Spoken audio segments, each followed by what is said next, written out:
En séjour à Brazzaville, à l'occasion de sa deuxième réunion, le comité de pilotage de la plateforme sur les solutions des déplacés forcés de la République centrafricaine dans les deux Soudans, au Tchad, au Cameroun, en RDC et au Congo, a rencontré vendredi à la résidence du plateau le chef de l'État congolais.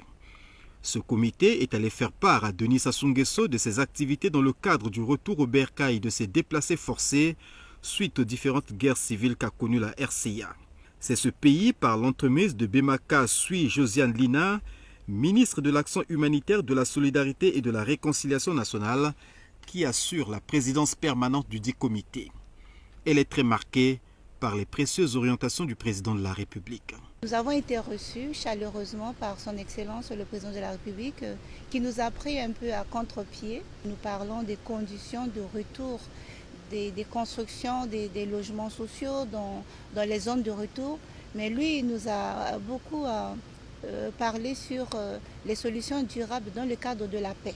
Le Haut Commissariat des Nations Unies aux réfugiés, à travers son bureau régional dirigé par Abdouraouf Nyon-Kondé, accompagne les efforts de ce comité de pilotage et des autorités centrafricaines. Ces dernières envisagent le rapatriement de 300 000 réfugiés d'ici à 2028. Ici, là où nous sommes aujourd'hui, nous avons à peu près 34 000 réfugiés centrafricains qui vivent depuis donc leur départ de la Centrafrique. Et l'ambition de tous les États et surtout la volonté politique des autorités de la Centrafrique, c'est de faire entrer près de 300 000 réfugiés qui se trouvent dans ces pays d'ici à 2028.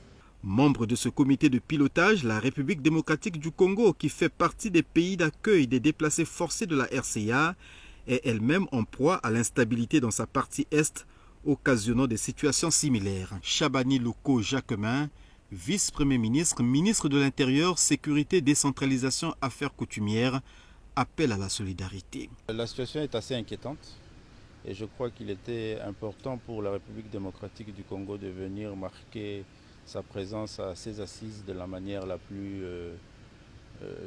importante possible. Ce que la République sœur de Centrafrique a connu et que nous sommes en train de résoudre ne devienne pas une énième répétition qui devrait impliquer encore une fois non seulement l'Afrique à travers ses nations, mais aussi les différentes institutions comme le HCR à s'investir après coup à régler de telles situations. Donc c'est aussi un appel à solidarité.